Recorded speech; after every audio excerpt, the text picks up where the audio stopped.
Hello everyone, my name is Gaurav Kumar and I recently completed my MTech from IIT Delhi. So today we are discussing about the questions, UIQ questions related to power system analysis. Okay, so पिछली video में मैंने basic बताया था जो कि transmission कैसे होते हैं।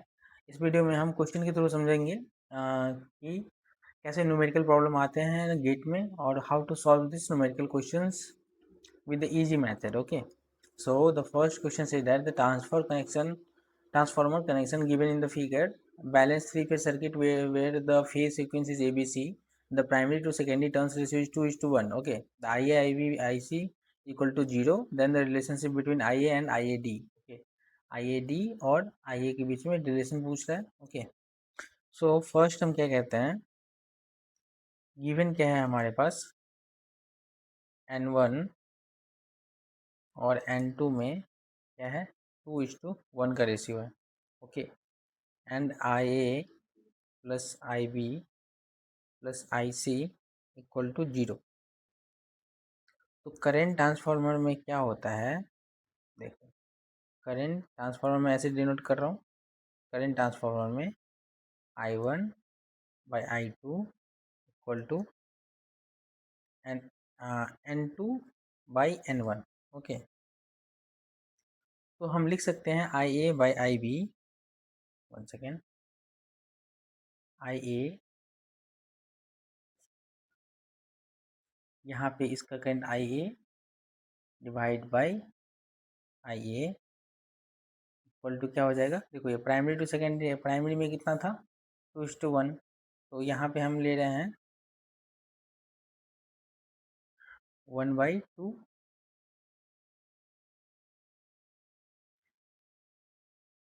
सो IA कितना हो जाएगा, IA equal to 2IA with the help of this equations. Okay, with the help of this equations ये हमारे पास कंडीशन आ गए. ओके, अब IA IB और IC क्या है हमारे पास, फेज करंट है. फेज करंट है तो IAD हमारा क्या हो जाएगा, लाइन करंट. ये स्टार कनेक्शन है. ओके, एक न्यूट्रल है और सारे स्टार है, देखो ठीक है. तो इन स्टार कनेक्शन हम लिख सकते हैं, in star connection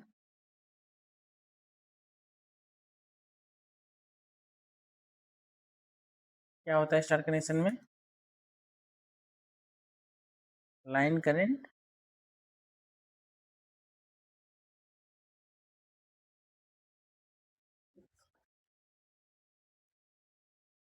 in star connection, sorry,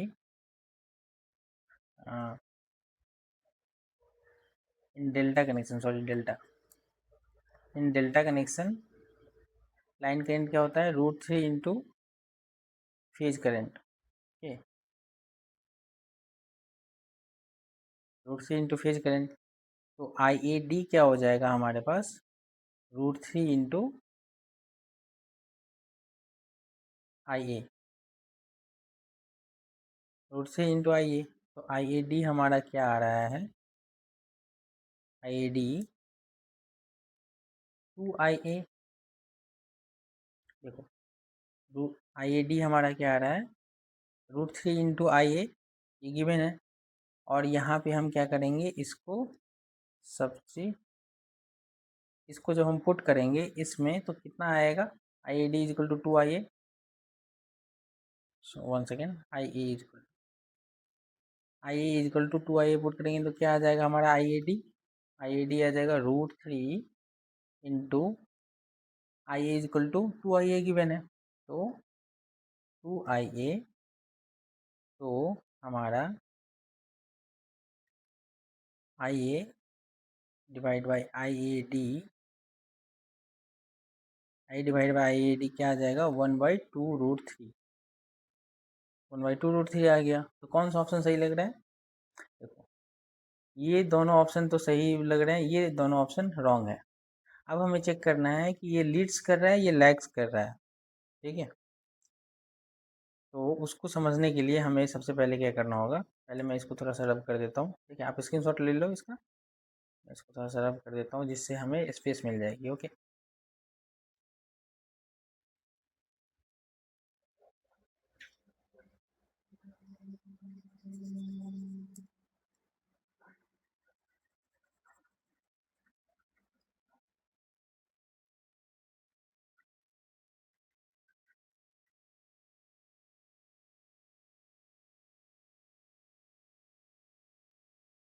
okay,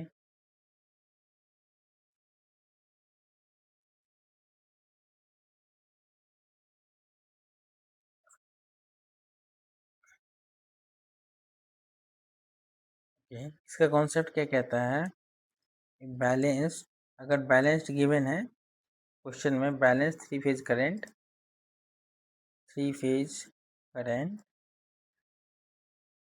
I A, I B और आई सी इक्वल टू 0 है, तो क्या होगा? This means all current have same magnitude,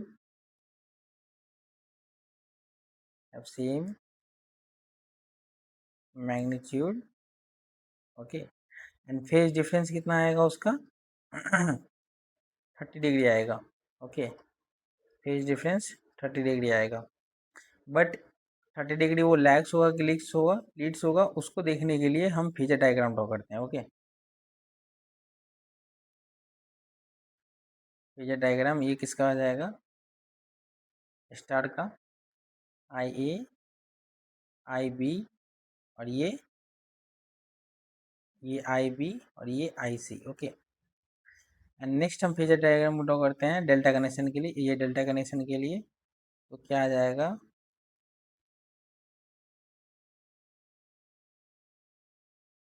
I C, I B और ये आई ए, और इसका ठीक अपोजिट हम करने जाएं, देखो हमें क्या निकालना है? I A D,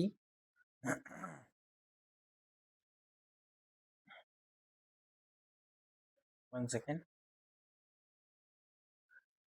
I A D निकालना है तो हमें आई ए माइनस आई ए डी निकालना है तो आई ए माइनस आई सी करना पड़ेगा। ठीक है, तो आई ए डी निकालने के लिए आई ए माइनस आई सी करेंगे तो ये ठीक अपोजिट आएगा। इसका अपोजिट कितना आएगा? Minus of I C. Okay, और इस दोनों का सम हमें क्या देगा?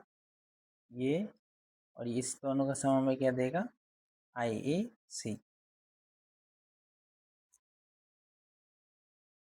आई ए सी। ओके, तो आई ए सी का क्या होता है? 1 सेकेंड, आई ए सी का क्या होता है? आई ए माइनस आई सी।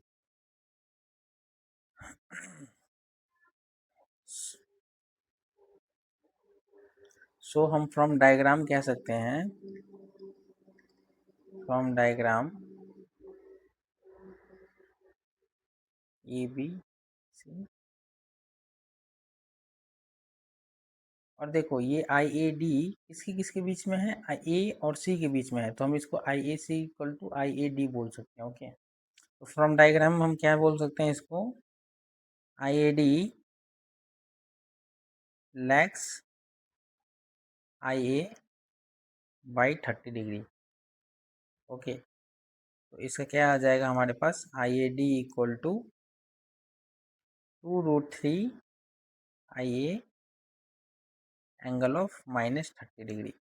तो कौन सा ऑप्शन सही होगा? I A D lags I A by 30 degree, तो lags I A by 30 degree, so option A, ये भी रॉन्ग हो जाएगा, ये सही हो जाएगा। Option A is the correct answer of this question.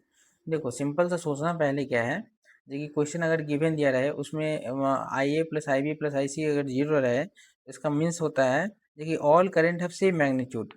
Gate के लिए आप याद रख सकते हो, उसका मैग्नीट्यूड तो सेम आएगा। तो उसे निकालने के लिए हम लोगों ने क्या किस चीज़ का हेल्प लिया? देखो करंट ट्रांसफार्मर का फॉर्मूला क्या होता है? तो N1/N2 अगर ये रहेगा तो N1/N2 तो क्या होता है? I2/I1, ठीक अपोजिट होता है उसका। ठीक है, तो हम लोगों ने I1/I2 I2/I1 किया, तो हमें हमारे पास I A D is equal to √3 I ए, ये तो लाइन करंट और फेज करंट डेल्टा कनेक्शन में होता है। डेल्टा कनेक्शन में क्या लिखते हैं हम? Line current equal to √3 into phase current. और हम लोगों ने N1/N2 निकाला था क्या चीज़ से? 1 second, I A by I A equal to 1/2। I A कहाँ पे है, यहाँ पे प्राइमरी और ये सेकेंडरी, तो प्राइमरी और सेकेंडरी को equal to secondary by primary turns ratio. Secondary by primary turns ratio क्या है, 1/2, तो आई ए इक्वल टू 2 आई ए हम लोग लिख सकते हैं, जो ये कंडीशन हमें मिली थी with the help of current transformer. Okay, उसके बाद हम लोगों ने ये डेल्टा कनेक्शन में जानते हैं जी कि उसका वोल्टेज तो सेम होता है, बट लाइन करंट में क्या होता है, line current equal to √3 into phase current. तो हम लोगों ने line current equal to I A D equal to √3 I A लिखा, और आई ए का वैल्यू हम लोगों को पता है, तो हम लोगों ने पुट किया, तो I A divide by I A D equal to 1/2 √3 आया। ठीक है, जो कि ये बताता है जी कि हमारा ये दोनों ऑप्शन में से तो सही है, बट हमें अगर एंगल चेक करना है तो उसका सबसे पहले फेजर डायग्राम ड्रॉ करेंगे, और आई ए डी और आई ए में रिलेशन पूछ रहा है। ओके, तो आई ए डी क्या हो रहा है हमारे पास, वो लैग्स कर रहा है I A by 30 degree with the help of phasor diagram. तो आई ए डी को हम क्या लिख सकते हैं, 2√3 I A in angle of -30 degree. Okay, easy, देखो यहाँ पे ये एंगल कितना बना रहा है, 30 डिग्री का एंगल बना रहा है। Okay, easy, come to the next question. Okay, in this question say that RLC given है, the line is represented by the pi model with the magnitude of the sending in and receiving in voltage of the line denoted by Vs and Vr maintained at 275 kilovolt. The phase difference theta and between Vs and Vr required at maximum possible active power delivered at the receiving in degree. Maximum possible active power पूछ रहा है, तो उसका formula क्या होता है, तो हम लोग लिख सकते हैं we have P R equal to V S into V R divide by B cos beta minus delta minus A V R square by B cos beta minus alpha. और एट मैक्सिमम पावर क्या होता है, eight maximum power beta क्या होता है, delta के equal हो जाता है। तो हमारा फॉर्मूला क्या हो जाएगा, V S into V R by B cos beta minus beta 0, cos 0 is 1, cos 0 is 1, और ये हो जाएगा minus A V R square by B cos beta minus alpha. Beta को डेल्टा भी लिख सकते हो, कोई दिक्कत की बात नहीं है। ओके, और पाई मॉडल का हम लोग पाई मॉडल कैसे लिख सकते हैं, पाई मॉडल क्या होता है, 1 plus Y Z by 2 Z Y into 1 plus Y Z by 4, इसको लिख सकते हैं 1 plus Y Z by 2। Okay, और ये हमारा क्या लिखते हैं, ये ए बी सी डी के फॉर्म में होता है, तो ये ए बी सी और डी। तो यहाँ से हमें जेड फाउंड आउट करने के लिए बोला जा रहा है कि मैक्सिमम पावर पे ये जो लाइन रिप्रेजेंट कर रहा है उसमें the phase angle difference and B S required maximum power divided by the receiver in degree. In degree पूछ रहा है कि कितना ये डिग्री पे होगा। तो 1 सेकेंड, इसमें वोल्टेज इतना दिया हुआ है, the phase difference angle theta and V S V R required at the maximum possible active power delivered to the receiving in degree. Maximum possible active power कितना हो जाएगा,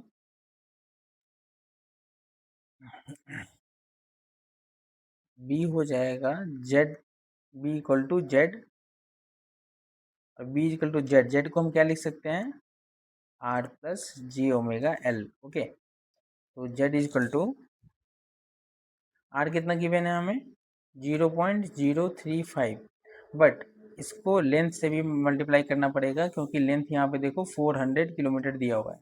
तो 0.035 इंटू 400 प्लस जे 2 pi into 50 into 10⁻³ into 400। Okay, तो Z हमारा कितना आ जाएगा यहाँ पे 126.44 एंगल ऑफ 83.643 ओम। ओके, सो 83.643 ओम इसका डिग्री इसका आंसर होगा। ओके, क्योंकि ये द फेज एंगल डिफरेंस पूछ रहा था B S and V R में कितना आएगा हमारे पास, तो उसको डिनोट करता है बी। ओके, और एट मैक्सिमम पावर पे क्या होता है कि B S into V R by B, क्योंकि बीटा इक्वल टू डेल्टा हो जाता है, तो कॉस बीटा माइनस बीटा क्या हो जाएगा 0, कॉस 0 1 हो जाएगा। B S into V R by B minus A V R square by B cos beta minus delta. तो हम लोगों ने पाई पैरामीटर का हम लोगों ने फॉर्मूला लिखा। उसके बाद V S into V R का रिलेशन फाइंड आउट करने के लिए हम लोगों ने क्या लिखा, जेड इजकल टू बी होता है, और जेड इजकल टू बी होता है तो उसके माध्यम से हमें पता चला कि R R plus J omega L हम लिख सकते हैं जेड को। तो जेड का हम लोगों ने फाइंड आउट किया, तो क्या आया मैग्नीट्यूड इसका 126.44 और एंगल कितना आ रहा है 83.643। Okay, so this is the answer of this question. Okay, come to the next question.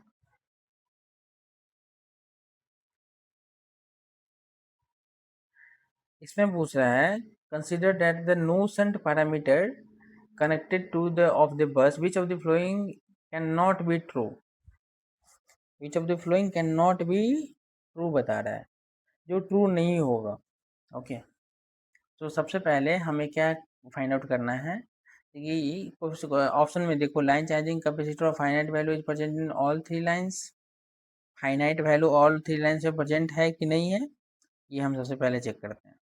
तो हम लिख सकते हैं, 1 सेकेंड, फ्रॉम y बस मैट्रिक्स y10 इजकल टू हम लोग क्या लिख सकते हैं, जितना इसका वैल्यू है 1 1 1 1 2 1 3, तो इसका क्या आ जाएगा -J15 plus J10 plus J5, ये क्या आ गया 0। तो इसमें 0 आ गया तो हम लोग क्या क्या कह सकते हैं इसको, नो शंट एट बस 1। अब हम y20 निकालते हैं सिमिलरली, तो y20 क्या आ जाएगा J10 minus J13.5 plus J4, तो ये हमारा कितना वैल्यू देगा J0.5। तो शंट अवेलेबल होगा। ओके, एंड y30 पे हम लोग जब फाइंड आउट करेंगे तो J5 plus J4 minus J8, इसका कितना आ जाएगा J1। तो शंट पैरामीटर अवेलेबल होंगे इस पर, ठीक है, तो शंट पैरामीटर अवेलेबल होंगे। अब अगर लाइन एग्जिस्ट करता है, क्योंकि देखो यहाँ पे शंट पैरामीटर भी फाइंड आउट करने के लिए बोला गया था, तो बोल रहा है line charging capacitor of finite value is present in line 2 and 3 and only capacitor of the finite value is present in बस 1 ओनली। नहीं, तो ये रॉन्ग है। देखो लाइन, क्योंकि बस 1 पे क्या आ रहा है, नो शंट आ रहा है। Line charging capacitor of the finite value is present in 2 3 and shunt capacitor of finite value is present in बस 3 ओनली। तो ये इसका ये आंसर हो जाएगा ये सही, क्योंकि बोल रहा है can not be true. Okay, and अब सब पे हम फाइंड आउट करते हैं कि finite value is present in all three lines है कि नहीं। तो उसे फाइंड आउट करने के लिए हमारे पास फॉर्मूला क्या होता है, वाई आई जे जो हम लोग फाइंड आउट करेंगे तो नॉट इक्वल टू 0 आएगा, तो line exist, and Y I J equal to 0 no line होगा। ठीक है, तो वाई आई, तो फ्रॉम बिटवीन बस 1 एंड 2, बिटवीन बस 1 एंड 2 कितना गिवन है हमें y12 J10 not equal to 0 है, तो मतलब लाइन एग्जिस्ट करेगा। ओके, ओके, लाइन एग्जिस्ट करेगा। 1 सेकेंड,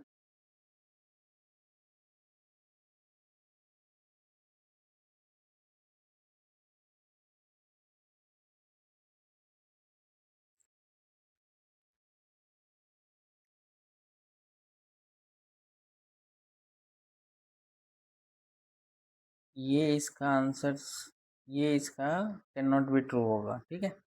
एंड y12 J10 आ गया तो इज नॉट इक्वल टू 0 है, तो क्या है, लाइन एग्जिस्ट करेगा, ठीक है। उसी प्रकार बस 1 और 3 में देखो, तो y13 क्या आ जाएगा हमारे पास, y13 कितना है, J5, ये भी नॉट इक्वल टू 0 है तो लाइन एग्जिस्ट करेगा। फिर बस 2 और 3 में चेक करेंगे तो y23 कितना गिवन है हमें, y23 देखो J4 गिवन है हमें, तो J4 is not equal to 0, तो यहाँ भी क्या होगा, लाइन एग्जिस्ट करेगा। तो ये क्या बोल रहा है ऑप्शन 1 में, ये रॉन्ग है। Line charging capacitor of finite value is present in all the 3 lines, हाँ ये सही है। Line charging capacitance of finite value is present in only in line 2 और 3 ओनली, हाँ नहीं नहीं, सब में प्रेजेंट है, तो ये गलत आंसर होगा। लेकिन ये पूछ ही रहा है कि कौन सा ट्रू नहीं है, तो ये ट्रू नहीं है, तो ऑप्शन बी और option D is the right answer of this question. Okay, easy. Come to the next question. Okay, in this question he asked about the GMR. Okay, GMR of this circuit. So देखो, GMR found out करने के लिए हमें क्या formula use करना पड़ेगा। देखो, सबसे पहले आप इसका एक रिलेशनशिप रेडी करो, ठीक है। इसका डिस्टेंस कितना दिया हुआ है r, तो इसका और इसका डिस्टेंस कितना आ जाएगा हमारे पास 2r, इसका भी डिस्टेंस क्या आ जाएगा 2r, और डायगोनली में हम चेक करेंगे तो क्या आएगा, देखो डायगोनली में चेक करेंगे तो 2r² का क्या आ जाएगा 4r² प्लस 4r², तो इतना कितना आ जाएगा 8r²। हम इसको लिख सकते हैं 2√2r, इसको, ये डायगोनल वाली लेंथ को 2√2r। अब इसे सॉल्व करने के लिए, GMR सॉल्व करने के लिए हम लोग क्या लिखते हैं, GMR, देखो मान लो कि ये A और ये B और ये C और ये D गिवन है, ठीक है। तो GMR सॉल्व करने के पहले A से देखो कौन कौन सा लिंक है, A से B लिंक है, A से D लिंक है, A से E C लिंक है, ठीक है। तो A से B का लेंथ कितना दिया हुआ है 2r, A से D का लेंथ कितना दिया हुआ है 2√2r, और A से C का लिंक कितना दिया हुआ है 2r, और एक r डैश आएगा, ठीक है, एक इंटरनल रेजिस्टेंस, ठीक है। फिर ए का हो गया, अब बी का वैसे ही फाउंड आउट करेंगे तो B to A, B to D, B to C, B to C का भी डायगोनल जो लेंथ होगा वो 2√2r ही आएगा। तो हम लोग इसे फिर लिख सकते हैं 2r into 2√2r into 2r into r dash. Okay, similarly C और डी का भी क्या आएगा, सेम आएगा 2√2r into 2r into r dash, और इसका फिर सेम आएगा 2r इंटू r डैश, और इसका क्या आ जाएगा 1/n², तो 1/n² तो इसका कितना आ रहा है 4, 1 2 3 4, 4² तो कितना आ जाएगा 16। तो इसको हम लोग लिख सकते हैं, सॉल्व करने पे ऐसे लिख सकते हैं 2r into 2√2r, 2r into r dash to the power 4 divide by 16, तो 4 डिवाइड बाई 16 कितना आ जाएगा 4, तो 1/4। तो जब आप इसे सॉल्व करोगे तो इसको कितना वैल्यू आएगा 1.723 r is the right answer of this question. So option D is the right answer of this questions. Okay. Okay guys, if this video is helpful for you, so please like and subscribe these channels. Have a good day.